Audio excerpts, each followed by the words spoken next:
Hi, folks. Welcome to part 3 of our sustainable research training. My name is still Martin Farley, and I'm going to be taking you through today to look at plastics reuse and cold storage equipment. Now, we're going to look at single-use plastics because they contribute a huge amount to the embodied carbon of research and clinical work. When we looked at some of in part 1 of our training, we looked at the embodied carbon. So that would be the carbon associated with the materials that we buy. And again, that's the biggest source of emissions typically. And I wanted to look at reuse in particular, because it's something that we get a lot of questions about. Is reuse worth it, and where can we reuse? And how can we reduce the carbon associated with our single-use materials? After that, we're going to look specifically at cold storage and sample management, because that's actually a really high impact area that you can have a big effect on. Now, today's training, of course, is brought to you by ILAE's Climate Change Commission and FutureNeuro. So, reuse and single-use materials. Now, this is a paper that I published a little while ago now with a colleague, Dr. Benoit Nicolet. And what we were looking at was providing an evidence base for why reuse is actually more environmentally friendly. We looked at some common consumables that you'll find within laboratory environments, and you can find this paper online. Essentially, we looked at, for example, the 50 ml Falcon tubes and showed that whether you were using glass or plastic, reuse was much more environmentally sustainable than single use. And we looked at adding up the carbon associated with things with reuse, for example, washing, drying, autoclaving. But because of the really large amount of carbon associated with manufacturing single-use plastics, it was just much better to reuse them all the same. And we looked at other common lab consumables that we thought that you could start reusing if you wanted to in your lab today. So, for example, Petri dishes and plaster pipettes or glass pipettes and flasks. And by the way, we also looked at the finances of this, and costs have changed a fair bit, but consumable costs have increased, I think, in particular. So it would become even more favorable. But essentially, we showed that even if you factor in somebody's time, you would typically either come out as a comparable cost or you would save money by reusing. So I think this is a really strong argument for why reuse is actually better for the environment, but actually also potentially better financially as well. Now, what are ways that you can actually reduce your single-use plastics and save in these areas? Well, first of all, in terms of weigh boats, you can find reusable weigh boats, and those are the little pieces of plastic that are typically used to measure chemicals and powders, not in liquid form. So it's really in powder or forms of chemicals for reactions. Right sizing of materials, that's a really important one. So if you only need 10 mLs of something, don't use a 50 ml tube. If and the same for 2 mLs or 1 mLs or whatever it is in terms of a small sample tube that you'll need, always go for the smallest that allows you to store what you need. So you save plastic in that sense. Now, something else I really want to mention, because a common question we get is what do we do with all the polystyrene boxes within lab spaces? And sadly, actually, most companies will not take back their packaging. A few will. So, for example, in some countries, NEB, New England Biochemical, will take back their packaging, including their ice packs, but most companies won't. And actually, the best way to reduce is simply to consolidate your orders and to plan your experiments with groups so that you don't rely on overnight deliveries for single materials to come. That's really the best way to overall reduce, or to take advantage if your site has a stores where you can purchase materials that have been bought in bulk. Now, in the previous talk, we were looking at recycling, and I talked about the recycling of tip boxes. Some companies will offer take-back schemes for tip boxes, but just so you know, most of the time, those tip boxes are actually just getting recycled. Really, by far, the best thing that you can do is to reload your tip box so that it doesn't go for recycling and you reduce the need for that single-use plastic altogether. So if you can reuse your tip boxes, that would be fantastic. If you're doing any work with Drosophila, then please reuse your fly vials. Any type of glass reuse will really save in terms of carbon overall, and consider your glove use. Now, I know gloves are not easy to always reduce, but I wanted to make reference to some NHS trusts in the UK that have actually had some gloves off schemes. It's really a way to get clinical staff to think about the necessity of gloves. So here they're giving some examples of when you don't need gloves. And I think it's a really powerful message to say you don't always need gloves when touching a patient or dispensing medication, or doing some really normal activities within a clinical setting. And by not using those gloves, you save on plastic. I should add that a lot of manufacturers have ethical issues in terms of where the gloves are manufactured. So any type of reductions in terms of glove consumption can have a positive impact potentially beyond just environmental. Now, where is this going in the future? Because I spoke about reuse at the start of this training, but actually we can't reuse all our materials. We know that laboratory and clinical work today are in a lot of ways reliant on single-use materials. And I wanted to give some due credit to some companies now that are introducing bio-based polymers, so plastics, that have a lower carbon intensity.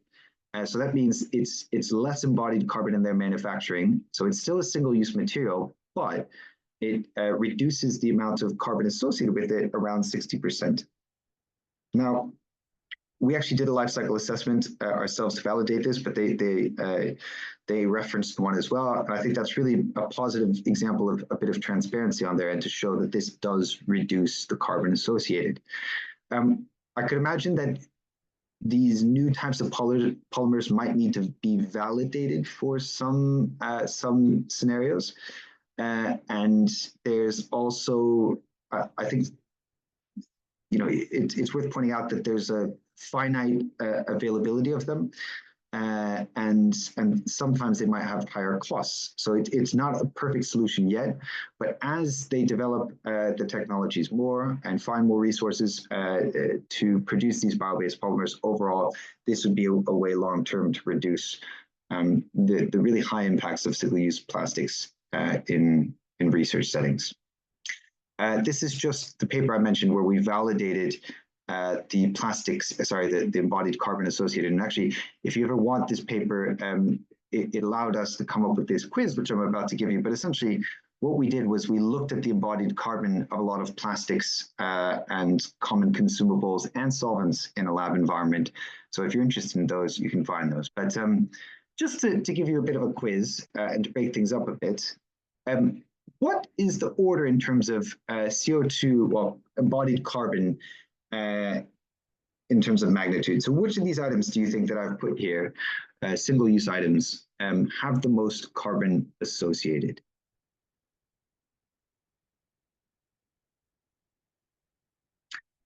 Now, I'm going to tell you, of course, the answers here are, as you see. So the disposable gown might make sense really, but it's quite a large item. So, but it has a lot of carbon associated. That's a huge amount actually.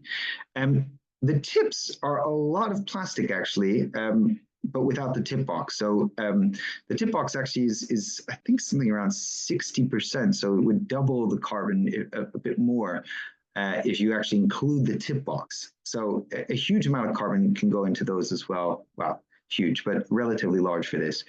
And then you can see gloves and PCR plates and a 15 ml tube. Now, I'll give this answer quickly, but you can find deep well plates if you're doing tissue culturing. They can be made out of polystyrene or polypropylene. Which has the most carbon associated? The answer is polystyrene.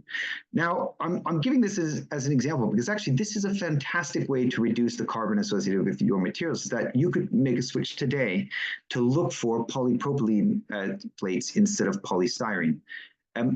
Polypropylene are a little bit more opaque, so it depends on the practice of what you're doing. But if you need them to be, if you're just growing them for the sake of growing, there's some practices that you don't need it to be perfectly transparent like polystyrene is.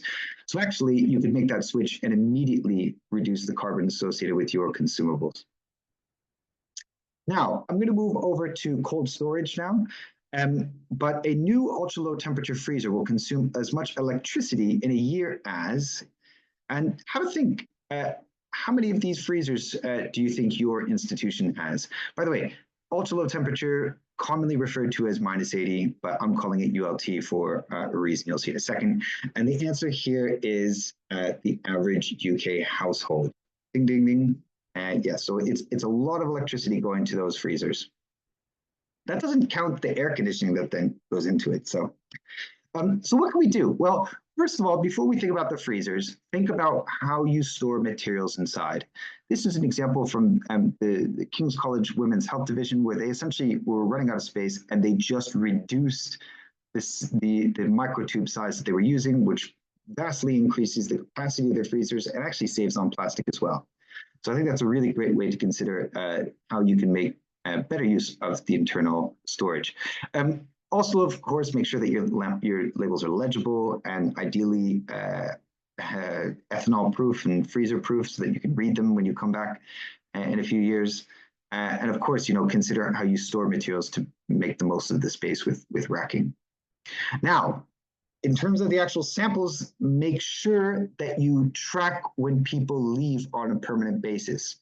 So what I mean is when a staff member leaves and when you leave a lab, please indicate what you're leaving behind, how long you want it stored for, what temperature you want it stored, your contact details, when it can be thrown out. Too often we see freezers that are full of materials that nobody can identify and get stored there for years, and then more freezers are purchased. So please go through and track when people leave on a permanent basis. Produce a standardized management protocol. So that's just, what we're saying around labeling, et cetera. But ideally, go through the freezers and throw out the stuff that you can't, that you don't use. Because if you're not willing to, if you can't identify it or you're not willing to use it for an experiment, then essentially it's junk and is taking up space for other samples. Now, in terms of the freezers themselves, ensure that the seals are defrosted. So going around the edge, you don't want ice to be built up, just like your freezer at home. If ice builds up, then you get this hot colds, and that's how you actually get sampled. You damage your samples. Clean your filters. So at the front, there'll be filters that allow the heat to escape. If your heat builds up, that makes them work a lot harder. Consider security, and what I mean is, just make sure that nobody unplugs them, and if something does go wrong, people know who to call, so that you've seen stories in the news about cleaning staff unplugging freezers and losing millions of dollars worth of research. So just make sure that you've got a protocol in place and a security system that's appropriate for the value of what you're storing. And finally, consider the operational temperature. Now, operational temperatures, by that I mean consider -70 instead of -80. The reason I'm talking about -70 is because -70 saves 25 to 30% of the electricity or energy for the ultra-low temperature freezer. So I'm not calling it a -80 because actually -70 was the standard. One thing to keep in mind is, when do you even need temperatures that are that cold? I wanted to reference this work here from the University of Exeter. They did which is essentially the recommendation I'm giving, which is providing standard guidance on what temperatures should be used. So a lot of times, for example, I put DNA has a half-life of 500 years at room temperature because DNA doesn't need to go in a -80 or -70. It can go in a -20 or even a 4 degree and still be perfectly viable for quite a long time. This paper here on the right, they essentially were trying to give recommended storage times for different types of samples. And you know, you might want to think about your own uses and what you need the samples for, but giving recommended storage temperatures can help clarify when you need cold temperatures and when you don't. Now, the other thing to think about is if you set up a clinical trial or you set up a study, it's usually there that temperatures are defined, so it's harder to change them once they're underway. So at the start of a study, that's when it's really ideal to highlight that you'll be using -70, and it should be accepted, you know, and you know, well, the reason it should be accepted really is because, well, -70 was the storage temperature for decades. Science ran on -70, and it's seemingly that freezer manufacturers pushed us to -80 for sample safety, so having more time to react when the freezers, when the power was tripped.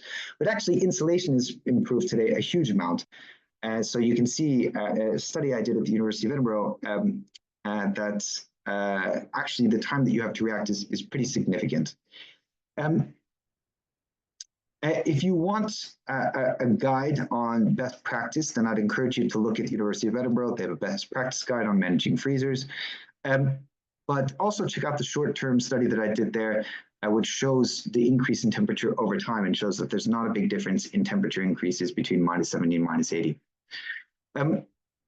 I'll stop there on -70 and -80, but I just want you to think, because it's an easy way to save a lot of electricity right away. You know, you just change your freezer temperature and you're saving 25% of the electricity on a house right away.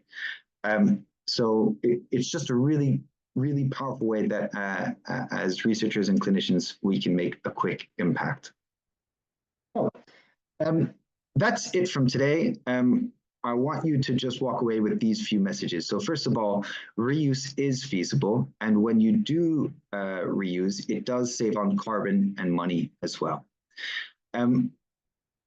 Consider the material of the single-use items. You can't always reuse, but instead you can consider the amount of material or the kind of material you use, or the type of plastic that you use to reduce carbon where you need to use a single-use material. Best example from that was just reload your tip boxes. For PPE, you can reuse your coats and your boots, but for gloves, you typically can't reuse them. So consider the necessity of them, particularly in a clinical environment. For cold storage, manage your freezers, manage them so that you don't leave tons of samples behind. Think about when you leave on a permanent basis, but also aim for -70 instead of -80. If you're also using a -20, don't go to -25. You shouldn't need that. And the same for a fridge. You know, you don't need it to be 0 degrees. It should be 4 degrees or warmer. So that's it for today. Next training, for our last training, we're going to look at digital impact. So that's for IT. We'll look at offices, travel, and then we'll look at research quality and reproducibility. Again, I want to thank FutureNeuro, ILAE, and to those who facilitated today. So particular thanks to Dr. Anna Maria Vazani, Dr. Sanjay Sisodia, and Catherine Hodgson. Thank you.